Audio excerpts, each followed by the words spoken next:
40, 70, 90, 100, 100 में लागा धागा, कामचोर निकल कर भागा। आप सोच रहे होंगे ये मैंने क्या पढ़ दिया। भारत के कई गांव शहरों में बच्चे ये अक्सर बोलते हैं 80, 90 पूरे 100, 100 में लागा धागा, चोर निकल कर भागा। लेकिन इस डेफिनेशन को इंडिया की one of the biggest companies जिसका नाम है एल&टी, उसके सीईओ, इन्फोसिस के सीईओ और तमाम ऐसे सीईओज ने बदल दिया है। तो सबसे पहले कॉर्पोरेट्स का ये कहना था कि जो आदमी 40 घंटे हफ्ते में काम नहीं करता है वो कामचोर है। उसके बाद हमारे भारत के ही एक बहुत बड़े कॉर्पोरेट लीडर नारायण मूर्ति जी ने बोला कि जो 70 घंटे काम नहीं करता है वो कामचोर है। अब ये कामचोरी के मार्केट में एक नए सदस्य आए हैं जो कि एल&टी के सीईओ हैं, श्री सुब्रमण्यम जी। उनका यह कहना है कि जो 90 घंटे काम नहीं करता है वो कामचोर है। और बात तो सही है। जब भारत के प्रधानमंत्री ही 24 घंटे काम करते हैं तो कोई भी आदमी जो 24 घंटे काम नहीं करता है वो कामचोर ही है। आपको समझ में आ रहा है आपके साथ क्या हो रहा है, या आप लोग सिर्फ जोक्स बनाने में मशगूल हैं और उनको क्रिटिसाइज करने में, ट्रोल करने में बिजी हैं। ट्रोलिंग इज कामचोरी माय फ्रेंड्स। ट्रोलिंग वो लोग करते हैं जिनके दिमाग खाली होते हैं, जिनके दिमाग में कुछ होता है वो स्लेवरी करते हैं। मैं आपसे एक रिक्वेस्ट करता हूं, अभी इसी वक्त आप इसको रोक दीजिए पॉडकास्ट को और अपनी खिड़की से बाहर देखिए या अपने ऑफिस के बाहर देखिए या सड़क पे हैं तो सड़क पे आसपास कहीं भी नज़र घुमा के भारत में देख लीजिए। आपके चारों तरफ जो ठेले पे लोग सामान बेच रहे हैं, जो ऑटो चला रहा है, जो दुकान चला रहा है, जो जोमेटो वाला डिलीवरी लेके जा रहा है, आप देखिए तो अपने चारों तरफ ये लोग कितने घंटे काम करते हैं। क्या ये कामचोर है? आखिर किन कामचोरों की बात यहां पे चल रही है? जरा अपन कुछ चीजें समझने की कोशिश करते हैं। मैं आपको ये कामचोरी का जो कॉन्सेप्ट ये आजकल के कॉर्पोरेट सीईओज एक मिडिल क्लास का खून चूसने के लिए लाए हैं, मैं इसके पीछे की पूरी कॉन्स्पिरेसी आपको बहुत जल्दी समझाने की कोशिश करता हूं। मेरे साथ रहिए, क्योंकि मैं कोई ट्रोल नहीं हूं और मैं 2 लाइन में आपको कोई बात समझा नहीं पाऊंगा। थोड़ा वक्त लगेगा, धीरे धीरे समझेंगे तो शायद आप ही का फायदा हो और आप कामचोरी के इस जंजाल से बाहर निकलकर 90 की जगह 100, 150, 200, 400 घंटे काम कर सकें। या ये भी हो सकता है आप पैदा हों, खूब सारा काम करें और 90 साल की जिंदगी 10 साल में जी के तुरंत मर जाएं। इस कम से कम नरक से तो आपको मुक्ति मिलेगी। आप जानते हैं कि ये जो काम करने का कल्चर है ये शुरू कहां से हुआ? मैं इसलिए चुप हूं, मैं चाहता हूं आप सोचें। दोस्तों, ये सारी दुनिया का जो उत्थान हुआ है, जो एवोल्यूशन हुआ है पिछले हजारों सालों का, इसके पीछे इसके मूल में सिर्फ एक बात रही है, वो है युद्ध, वॉर। इंसान ने 5-5, 10-10 लोगों के कबीले बनाए जिनको हम बोलते हैं ट्राइब्स, और एक कबीला दूसरे कबीले को शैतान समझता था क्योंकि वो उनका अन्न चुरा लेते थे, उनके पत्थर जिससे आग जलाते हैं चुरा लेते थे। लोगों ने धीरे धीरे एक दूसरे को मारना शुरू किया और यहां से शुरू हुआ युद्ध का सिलसिला। इंसान को सबसे पहली चीज ये समझ में आई कि अगर सबसे अधिक प्रॉफिटेबल कोई चीज है, किसी चीज में सबसे ज्यादा अगर उसका फायदा है, वो है किसी और का माल लूटने ले में। किसी और ने जो मेहनत से चीजें इकट्ठी की उसको लूट लो। आप एक फिल्म देखिएगा, गॉड्स मस्ट बी क्रेजी, अगर कहीं मिल जाए। मैंने इससे अधिक हिलेरियस सटायर वर्ल्ड में नहीं देखा है। एक छोटी सी कहानी है, अफ्रीका का एक गांव है, बड़ी शांति, प्रेम, चैन, अमन से लोग रहते हैं, कुछ नहीं करते, बस जंगल में घूमते हैं, जहां फल मिला तोड़ के खा लेते हैं, प्यार करते हैं, खूब सेक्स करते हैं, खूब बच्चे पैदा करते हैं। और सारे बच्चे हर किसी के होते हैं, ये नहीं पूरे गांव के होते हैं, ये नहीं कि एक ही माँ बाप के होते हैं। अचानक एक दिन न्यूयॉर्क से एक प्लेन निकलता है, एक बड़ी सी टावर से, कॉर्पोरेट ऑफिस में लोग एक प्लान प्रेजेंटेशन करके वहाँ से किसी दूसरी जगह उसको ले जाने के लिए जाते हैं। प्लेन निकलता है, प्लेन में वो लोग, कॉर्पोरेट लोग बात कर रहे हैं कि किस तरह लोगों से ज़्यादा काम निकलवाया जाए, और वहीं पे कोका कोला पीते हैं और कोका कोला की बोतल उठा के, वो छोटा प्लेन है तो उससे खिड़की से बाहर फेंक देते हैं। कोका कोला की बोतल जैसे ही उस अफ्रीका के शांति प्रिय, प्रेम पूर्वक रहने वाले लोगों के बीच में गिरती है, उन्हें लगता है भगवान ने कोई चीज़ भेज दी। पहले वो समझते हैं शैतान ने भेजी है। फिर धीरे धीरे उससे वो रोटी बनाने लगते हैं। फिर एक दिन एक बच्चे के पास ज़्यादा फल है तो दूसरा बच्चा उस कोका कोला की बोतल लेके उसके सर पे मार देता है, उसके फल छीन लेता है, और उन लोगों को समझ में आता है ये जो एक बोतल है इससे दुश्मन को मारा जा सकता है और खूब सारी चीज़ें इकट्ठी की जा सकती हैं। इसको कहते हैं कॉर्पोरेट ग्रीड। वो कोका कोला की बोतल एक मेटाफर है, एक सिंबल है। जो मैं आपको समझाने की कोशिश कर रहा हूं, ये युद्ध, वॉर, विश्व के इतिहास में एक दिन भी ऐसा नहीं रहा जब कहीं ना कहीं कुछ वॉर ना चल रहा हो। ऐसे में सबसे ज्यादा जरूरत थी सैनिकों की, स्लेव्स की, सोल्जर्स। ये स्लेव्स पकड़ के सोल्जर्स बनाए जाते थे, जो कि जिनको ना जान की कीमत है, ना सुख की कीमत है, सोने गंदगी किसी चीज से मतलब नहीं है, बस जाओ लड़ो, जाओ लड़ो, जाओ लड़ो। इसलिए इनके लिए बनाया गया डिसिप्लिन, ट्रेनिंग, एक काइंड ऑफ रिजीम। और इनके दिमागों को धीरे धीरे धीरे धीरे डल कर दिया गया। इनके दिमागों को इतना ज़्यादा डल कर दिया गया ताकि ये कुछ सोच ही ना सके, और इनका जो बॉस हो इनसे अपनी ग्रीड, अपने लालच, अपने स्वार्थ के लिए इनकी कुर्बानी दे के उसको पूरा करे। और यही जो ह्यूमन माइंड की वायरिंग थी, जो कल्चर था, ये धीरे धीरे शिफ्ट हो गया कॉर्पोरेट कल्चर में। आप सब एक मछलियों की तरह ऐसे जाल में फंस गए हैं कि आपको स्वयं नहीं पता कि आप गुलाम हैं, और आपके दिमाग को दूषित किया जा रहा है। आप जानते हैं ये पूरा 9 to 5 का कल्चर कैसे शुरू हुआ? ऐसा कहाँ लिखा है दुनिया में रूल कि लोग 9 से 5 तक ही काम करें? मैं आपसे सवाल पूछता हूँ, सुबह 5 से लेकर दोपहर के 12 तक क्यों नहीं कर सकते हैं? या दोपहर में 2 बजे से लेकर रात के 10 बजे तक क्यों नहीं कर सकते हैं? गर्मी में अलग टाइमिंग क्यों नहीं हो सकती है? ठंडियों में अलग टाइमिंग क्यों नहीं हो सकती है?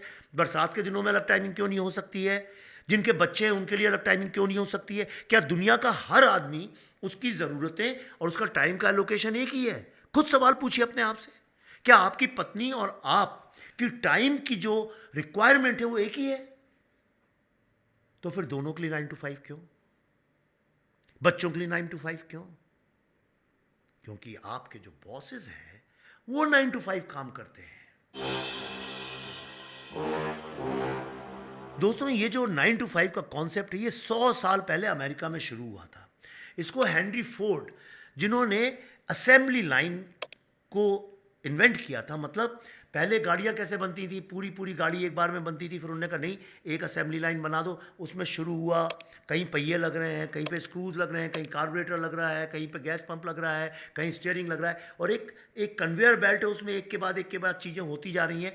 इसलिए सब लोगों को एक ही टाइम पे आना पड़ेगा, एक साथ काम करना पड़ेगा और एक ही साथ वापस जाना पड़ेगा। इसलिए 9 to 5 का जो कॉन्सेप्ट है, ये हेनरी फोर्ड के वक्त में अमेरिका में प्रचारित किया गया, और वहीं से आज तक हम लोग इसको फॉलो कर रहे हैं। और आप देखिए हम कितने गुलाम हैं कि 100 साल में हम इस सिस्टम को चेंज नहीं किया। हमने जब वर्क फ्रॉम होम का सिस्टम कोविड के वक्त किया, तब भी लोग सुबह उठते ही साथ अपना लैपटॉप खोल के काम पे लग जाते हैं, रात तक करते रहते हैं। क्यों? इसका मतलब ये है कि इंसान को एक एक पैसा, एक एक मिनट अपना खून पसीना बहा के मिल रहा है। मेरी शिकायत ये है कि आप 90-100 मिनट, घंटे, जितने भी घंटे करने की बात है आप कह सकते हैं, लेकिन क्या आप इन लोगों को घंटे के हिसाब से पैसा देने को तैयार हैं? मैं काम करने को तैयार हूँ, चलिए आप क्या 150 घंटे, आप मुझे घंटे के हिसाब से पैसे दीजिए। नहीं, या आपको उसी सैलरी में ज़्यादा काम कराना चाहते हैं, अपना पैसा बचाना चाहते हैं। दूसरी बात उन्होंने बोली घर में बैठ के, हालांकि बड़ी, मुझे पता नहीं, हो सकता उन्होंने जोक की तरह बोला, सटायर की तरह, पर उन्होंने बोला कि संडे को आप बैठ के कितनी देर तक अपनी बीवी को ताक सकते हैं। मेरे ख्याल से इस तरह की बातें मैं कहना नहीं चाहता हूँ, लेकिन इस तरह की बातें एक बहुत ही ऐसा दिमाग जो पूरी तरह से पॉइजन्ड हो चुका हो, जिसको सिर्फ पैसे पैसे पैसे, लालच लालच लालच के अलावा कुछ भी ना सूझता हो, जिसकी ज़िंदगी इतनी ज़्यादा लालच में डूबी हो, वही ऐसी बात बोल सकता है। क्योंकि घर में रहने का मतलब बीबी को टकटकी लगा के देखना नहीं होता है। लोगों के बच्चे भी होते हैं, लोगों के पास कुत्ते बिल्ली भी होते हैं, लोगों के पास किताबें भी होती हैं, आपका अपना स्वास्थ्य भी होता है। कई बार अकेले बैठना भी अच्छा होता है, कई बार बैठ के सिर्फ सनसेट देखना भी होता है, शॉपिंग भी होती है, लोगों से मिलना भी होता है, खाना पीना भी होता है। 10 लाख चीज़ें होती हैं इस दुनिया में, इतना ज़्यादा करने को है। आप बताइए, 90-90 घंटे काम करके आप सब लोग मर जाएंगे, जीवन में किया क्या? जिस दिन मरेंगे आप बोलेंगे क्या? आपके बच्चे क्या बोलेंगे आपने क्या किया?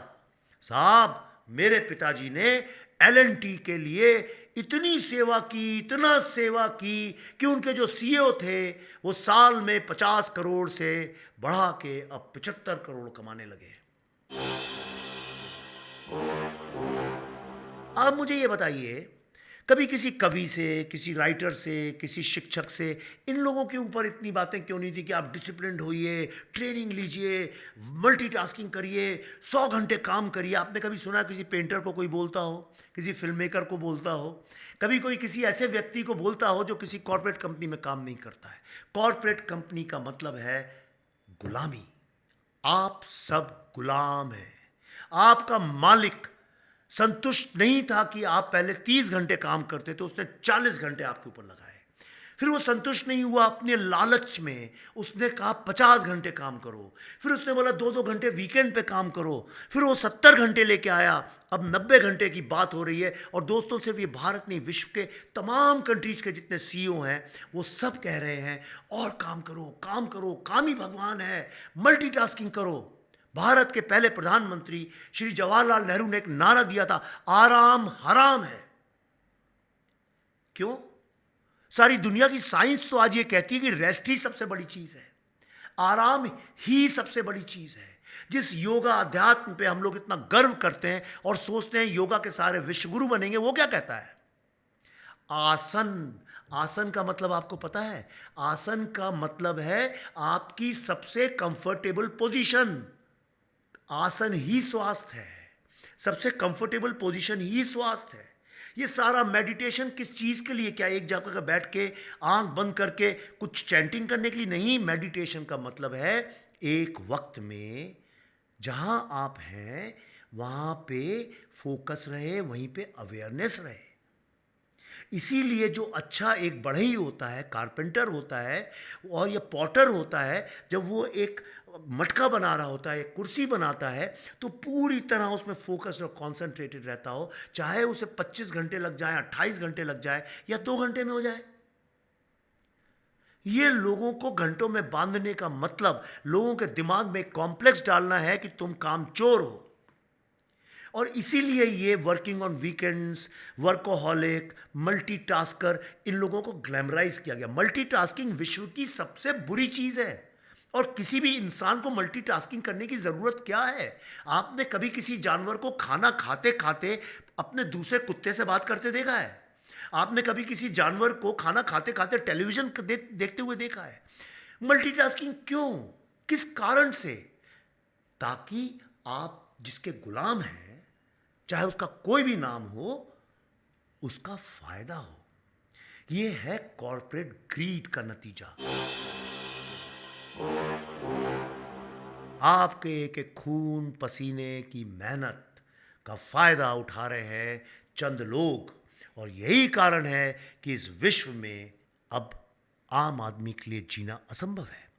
अगर आप मिडिल क्लास हैं और मेरी बात सुन रहे हैं, और ख़ास तौर पे अगर भारत के मिडिल क्लास हैं और उसके ऊपर अगर शहरों में रहने वाले मिडिल क्लास हैं, तो मैं जानता हूं आपकी ज़िंदगी सिर्फ नर्क है।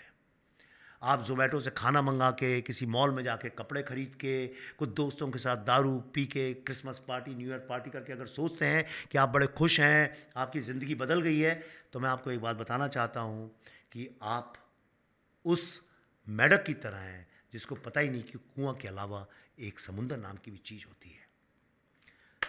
मल्टीटास्किंग, वर्कोहॉलिज्म कोई बैज ऑफ ऑनर नहीं है। इसका सीधा सीधा मतलब है कि आपको काम करना नहीं आता, आप इनएफिशिएंट हैं, आप प्रोडक्टिव नहीं हैं। कॉरपोरेशंस इनको ग्लैमराइज करेंगे ताकि आप 24 घंटे काम करते रहें, काम को आपका नशा बना देंगे। आप सब सोशल मीडिया के एडिक्टेड हैं, आप सब ग्रीड्स के एडिक्टेड हैं, और अब आप सब काम के एडिक्टेड हैं। और जब तक इस एडिक्शन से आप मुक्ति नहीं पाएंगे, आप सिर्फ ट्रोल करते रहेंगे, मीम्स बनाते रहेंगे। जैसे ये पॉडकास्ट ख़त्म होगा और अभी तक आपने ना देखा हो, आप जरा एक बार भारत की सड़कों पे फिर से जाइए और देखिए और मुझे बताइए, क्या विश्व में कोई भी ऐसा समाज है जो इतनी मेहनत करता हो जितना भारत के लोग करते हैं? किसी ट्रेन में चढ़ जाइए, किसी स्टेशन पे चले जाइए, किसी बाज़ार में चले जाइए, और कुछ नहीं बने तो किसी गांव में चले जाइए। भारत 24 घंटे काम करने वाला एक ऐसा व्यक्ति है जो जवानी कभी देखता ही नहीं। जहाँ पे धूप में, गर्मी में पसीना बहाते बहाते लोग इतनी ज़्यादा मेहनत करते हैं कि 21, 22, 23 साल की उम्र जब जवानी फटनी चाहिए, लोगों के चेहरों पे बुढ़ापे आ जाते हैं। अक्सर मैं ट्रैवल करता हूं और कई लोगों से मिलता हूं और मैं उनसे पूछता हूं कि उम्र क्या है। मुझे लगता है ये 60-70 साल के होंगे। मैं कहता हूं बाबूजी आपकी उम्र क्या है, और वो कहते हैं 40-45 साल, मुझसे भी जवान लोग। ये है असली भारत। जैसे आम को चूस के गुठली फेंक दी जाती है, आप सब वो गुठली हैं, चुसी हुई गुठली, और उसको चूसने वाले हैं वो लोग जो पहले 40 घंटे, फिर 70 घंटे, अब 90 घंटे, और लिख के ले लीजिए बहुत जल्दी, ये आपसे कहेंगे 120 घंटे काम करो। यह है आपका भविष्य।